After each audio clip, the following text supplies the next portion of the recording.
Bonjour à tous, infiniment heureux de vous retrouver pour partager avec vous le chitat du jour et celui de Shabbat. Nous sommes aujourd'hui Yom Shishi de la Parashat Mishpatim, Erev Shabbat Kodesh Chav Vav Shvat, le 26 du mois de Shvat, mais aussi demain, on sera le 27 du mois de Shvat, et Tafshin Pegimel Shnat Akel, l'année du rassemblement. Et nous allons commencer tout de suite avec le Chumash.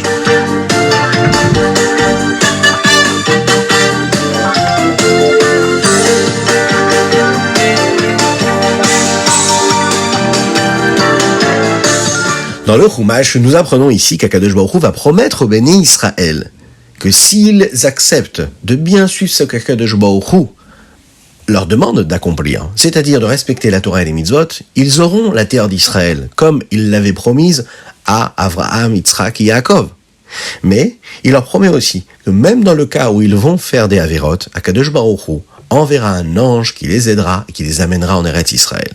On le sait, c'est Akadosh Baruch Hu lui-même qui s'est soucié dans le désert des bénis Israël. Il ne les a pas abandonnés. Et même lorsque les bénis Israël ont fait des averot, Akadosh Baruch Hu sera toujours là pour les accompagner dans leur vie. Si les bénis Israël écoutent la voix d'Hachem, alors Akadosh Baruch Hu fera sortir toutes les nations d'Eretz Israël afin que les peuples juifs puissent vivre en paix en Eretz Israël.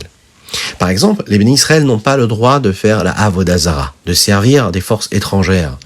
Les Goïm, qui eux, ont laissé des Avodah Zara en terre d'Israël, eh bien, il faut tout de suite les briser. Il faut les détruire complètement. On doit prier à Akadosh Baruch Hu, et non pas à la Avodah Zara, donc on ne peut même pas la laisser entière dans notre territoire. Akadosh Baruch Hu dit aussi une chose, que si l'homme se comporte comme il faut, et qu'il suivra la bonne route qu'Hachem lui a placé devant lui, qu'il écoutera les mitzvot et qu'il vraiment gardera toutes les mitzvot comme il faut, les lois d'Hachem, eh bien il le dit comme ça dans les mots, toutes les maladies que j'ai mis dans le peuple d'Égypte, eh bien je ne la placerai jamais sur toi. Parce que, Ani Hachem Rofecha, je suis ton Dieu qui te guérira. Akadosh Baruch Hu donne un salaire réel au peuple juif, et il leur dit, si vous vous comportez comme il faut, sachez que vous aurez une bonne nourriture. Sachez que lorsque vous aurez besoin de manger, vous aurez ce qu'il faut. Vous serez toujours en bonne santé. Vous serez comme il faut. Akadosh Baruch Hu, en fait, a le pouvoir de nous donner ce dont nous avons besoin, même lorsqu'on a l'impression, dans les mondes extérieurs, ça a l'air compliqué de vivre selon ces codes-là et ces lois de la nature. Akadosh Baruch Hu va nous aider à vivre comme il faut. D'ailleurs, il va nous aider à vivre en Eretz Israël.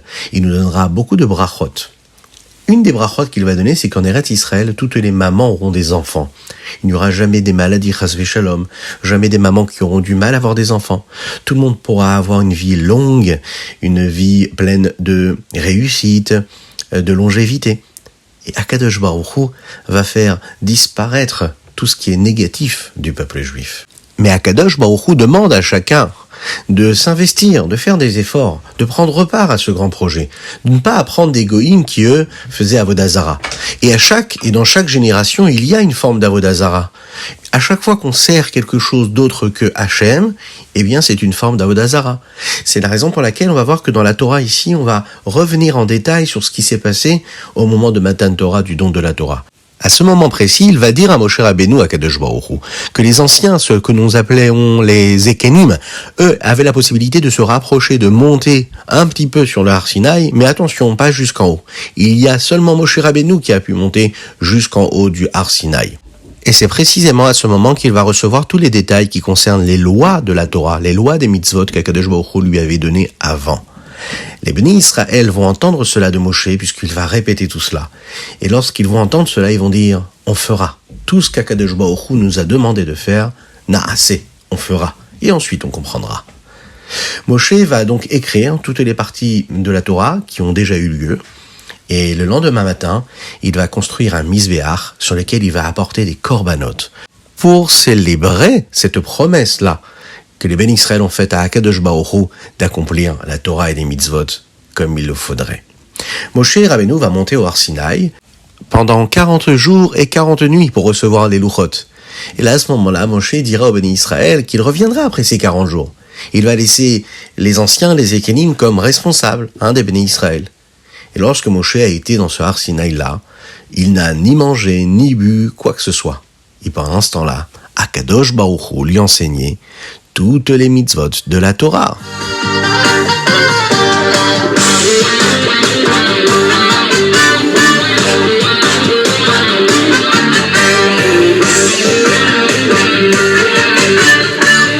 Et nous passons tout de suite au Tehilim. Nous allons aborder la deuxième partie du chapitre Kuf Yud Tet, qui correspond au Chavav du mois de Shvat. Chaque Neshama qui a été envoyée ici-bas sur Terre, elle a été envoyée avec une shlichut, une mission qu'on a à accomplir. Il n'y a personne qui a une vie sans raison, comme ça. On a tous quelque chose à apporter. Tous une shlichut, tous une mission à accomplir. Juste pour accomplir cette volonté d'Hachem, Hachem lui a donné donc toutes ses forces à cette Neshama. Comment est-ce qu'on peut savoir dans quel domaine on doit s'investir le plus? Il y a tellement de choses qu'il faut qu'on fasse. Alors il y a un verset dans les Tehilim du jour qui dit comme ça: Mais oyeva itecha kemeni, mitzvotecha, ki leolam ili. Une des explications que nous donnons à ce verset, c'est que grâce à nos ennemis, on peut savoir quels sont les domaines sur lesquels nous devons travailler. Eh bien, il faut savoir que nous avons tous des ennemis. Les ennemis, ils sont en nous. Ce sont ces forces négatives qui nous empêchent d'accomplir la Torah et les mitzvot comme il faut. Il y a des domaines dans notre vie pendant lesquels et pour lesquels on a du mal à faire ce que nous devons faire. Par exemple, il y en a un qui a du mal à faire la tefila. Eh bien donc, le Yetzer Hara, ça devient son ennemi pour la tefila. Il y a celui, par exemple, qui a du mal à ne pas se mettre en colère. Son ennemi, c'est la colère. Elle est toujours présente en lui, et il a du mal à calmer cette colère. Il y a un autre chez qui, par exemple, le manque d'Ahavat Israël est très présent chez lui. Il a du mal à être généreux, à donner à l'autre, à être souriant et aimant vers l'autre. Eh bien, ça veut dire que son ennemi à lui, qui est en lui, ce n'est pas des ennemis extérieurs, c'est à l'intérieur de sa personnalité. Son ennemi, c'est qu'il a du mal à être généreux, à donner à l'autre. Eh bien, en regardant nos ennemis intérieurs, c'est-à-dire toutes ces choses-là qui sont mauvaises, qui sont naturelles chez nous, eh bien, on saura ce sur quoi nous devons faire un travail permanent et constant. On doit comprendre que si en nous, on a une nature à être coléreux, eh bien, on va travailler pour ne plus être en colère. Si on a du mal, par exemple, à faire la tefila, c'est que nous, vraiment, on a un travail à fournir par rapport à cela. Et c'est comme ça qu'en fait, on peut savoir quelle est notre shlichut. En réalité, si tu veux savoir quelle est ta mission ici-bas sur Terre, regarde tout ce qui est difficile pour toi de faire. Tu aimes pas apprendre les Mishnayot par cœur, eh ben c'est que quelque part tu dois faire un effort pour les apprendre. Tu n'aimes pas être généreux avec ton copain, eh ben c'est que quelque part tu dois faire un travail sur ça. En fait, chacun, on se connaît, on a tout ça en nous. Et dans le Tehilim, de la partie de demain que nous allons lire, qui correspond au Chav Zaïn du mois de Shvat, le 27 du mois de Shvat, nous allons lire les chapitres 120 jusqu'au chapitre 133, Kuf Raf Af Kuf Laf Med Gimel.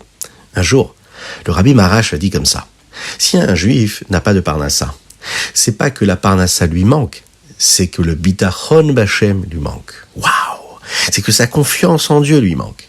Un jour, il y a un chassid qui s'est plaint devant le Rabbi Marash.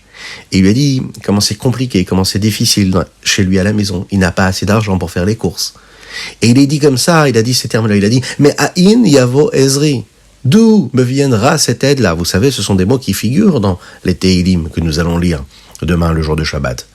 Le Rabbi Marash lui a répondu comme ça, il lui a dit « La réponse se trouve dans le verset « Ezri me'im Hashem ose shamayim baretz ».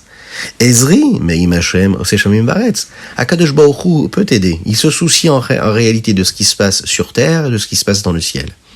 Hachem donne à la terre tout ce qu'elle a besoin de recevoir, il donne au ciel tout ce qu'il a besoin de recevoir. Eh bien, c'est lui qui te donnera aussi ce que tu as besoin de recevoir, au moment où tu en auras besoin. Donc, il ne faut pas avoir de crainte et avoir de peur. Il faut savoir qu'Akadosh Baruch Hu, ce qu'il attend, c'est qu'on ait la confiance en lui. On doit avoir le bitachon b'Hashem, on doit se comporter comme il faut, et Dieu nous aidera toujours, toujours dans tous les domaines.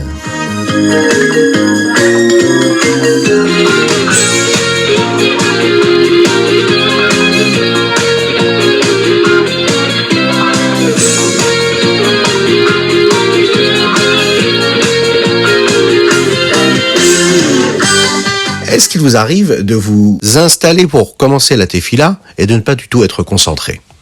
Oui, ça nous arrive de commencer à lire et de ne pas penser aux mots qu'on est en train de prononcer dans notre tefila. On n'arrive pas à se concentrer. Eh bien, c'est ce que nous allons développer aujourd'hui dans le Tanya du jour et de Shabbat. Le Admoura Zaken nous enseigne qu'il ne faut pas du tout s'inquiéter de cela. Les tzadikim ont la possibilité de réparer leurs pensées. Mais un homme simple, il ne peut pas ne pas penser à rien. C'est très compliqué pour lui. D'un autre côté, on ne doit pas se laisser aller aux mauvaises pensées, aux pensées étrangères. Donc, ce qu'il faut savoir, c'est que la tfila de chacun elle est très importante pour Hachem.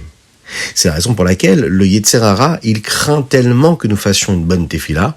Alors qu'est-ce qui se passe ? Il va nous mettre des mauvaises pensées dans notre tête, il va nous dire « Ah, puisque tu as des mauvaises pensées, alors ta tefila, elle n'est pas bonne. » Lorsque le Yetzer Hara voit qu'un homme est en train de faire la tefila, il craint de voir que cet homme-là va quand même penser à quelque chose qu'il ne devrait pas.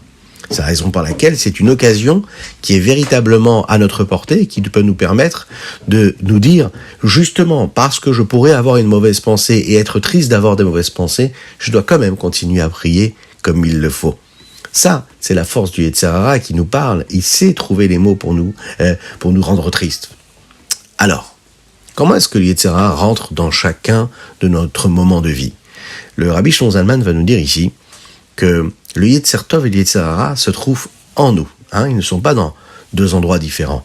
C'est un peu comme quand on est dans un match de football, sur un terrain de foot, eh bien, les deux équipes jouent en même temps. C'est pas une équipe qui joue après l'autre. Eh bien, le Yetzer Hara et le Yetzer Tov, ils sont en même temps en nous. C'est pas que le Yetzer Hara, il est là à un moment, le Yetzer Tov à un autre moment. Il faut comprendre donc que notre but à nous, c'est réellement de choisir et de faire le bon choix, de choisir d'écouter le Yetzer Tov. Par exemple, dans une équipe de foot, s'il y a un des groupes qui reçoit comme il faut son adversaire et qui réussit à lui mettre des buts, eh bien la deuxième équipe, elle va tout faire pour gagner elle aussi. Voilà, elle ne va pas se laisser faire. Eh bien, pendant la tefila, c'est pareil. Lorsqu'elle, la Neshama, a envie de faire ce qu'Hachem lui demande, le Yetzer Hara, lui, ne peut pas supporter ça. Alors, qu'est-ce qu'il fait ? Il se réveille. Alors, il nous pousse à avoir des mauvaises pensées, à penser à plein de choses, et à oublier ce qu'on est en train de faire, et à oublier les raisons et la signification des mots qu'on est en train de prononcer dans notre tefila. Si on a envie de se concentrer, il viendra justement pour nous mettre dans une difficulté. Si réellement on regarde le Yetzer Hara en face et on lui dit « Écoute, je sais très bien qui tu es, je sais que tu es le Yetzer Hara, je sais qu'une mauvaise pensée qui vient, c'est un peu comme un non-juif qui viendrait me déranger, qui me laisserait pas faire la tefila. » Eh bien, dans ce cas-là, à ce moment-là, je dois me rappeler que je dois rendre le combat. Et je dois me dire, moi, ce que je veux, c'est mettre des buts. Et je ne vais même pas me laisser aller parce que je sais que c'est le Yetzer Hara. En fait, ce qu'il faut se dire, c'est que c'est normal d'avoir le Yetzer Hara qui nous dérange. Si on pense que c'est pas normal, eh bien, on risque d'être perdu et d'être triste et de ne plus faire la tefila comme il faut.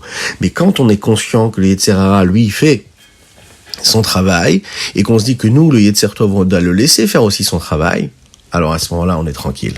Ce qu'on va faire aussi, c'est de prier à Hachem qu'il ait pitié de nous et qu'il nous aide à faire en sorte qu'on ait toujours des très bonnes pensées, qu'on ne soit jamais dérangé dans la tefila.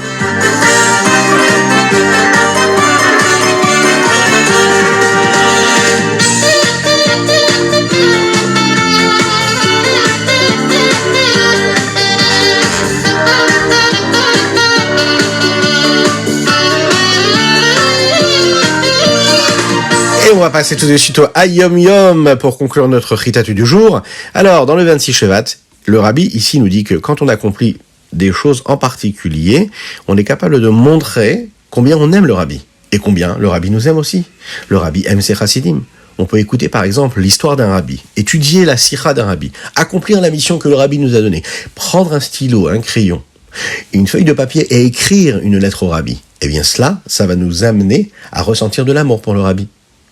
On peut aussi comprendre quand, par exemple, on fait quelque chose pour le Rabbi, comment le Rabbi peut nous aimer. C'est un peu comme quand on aime une autre personne, d'accord ? Quand on célèbre une simcha, une joie d'une autre personne, on est en train de lui montrer combien on l'aime.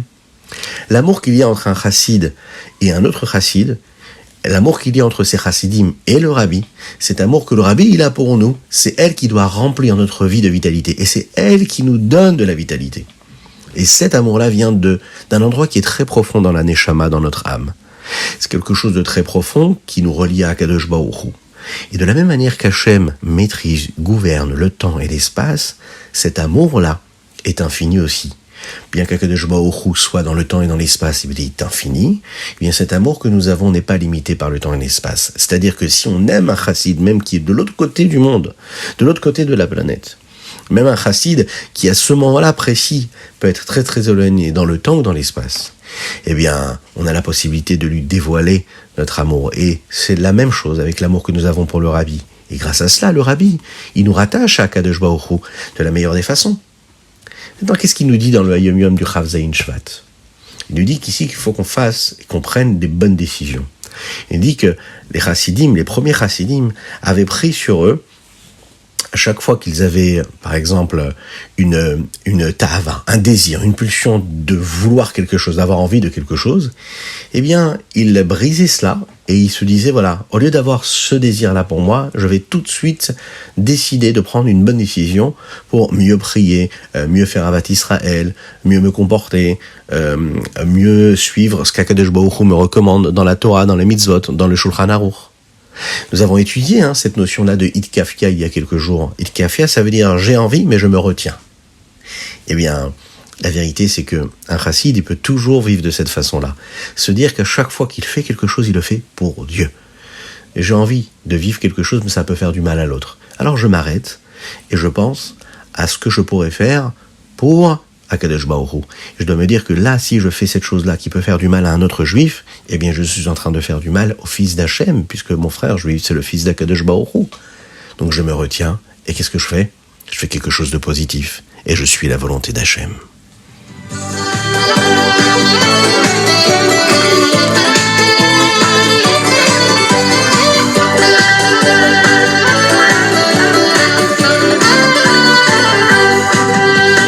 Et voilà, c'était le Chitatu du jour. Je vous souhaite un excellent Shabbat. Shabbat Shalom Umevorach à toutes et à tous. Que Dieu vous bénisse. Passez un bon Shabbat, heureux, joyeux, chantez, dansez. N'oubliez pas de faire les Teilim, puisque c'est Shabbat Mevarechim. Et lire les Teilim, c'est une promesse de nos Rebbeim. Ça apporte de la bracha dans le foyer. Ça apporte une belle bénédiction pour tout le monde. N'oubliez pas de lire les Teilim. Nous avons étudié ce Chitat-là pour la guérison totale et complète de Avraham Nissim Ben Sultana. Si vous avez des dédicaces, n'hésitez pas à nous les envoyer sur chitat.fr. Que Dieu vous bénisse et je vous dis à très très très bientôt.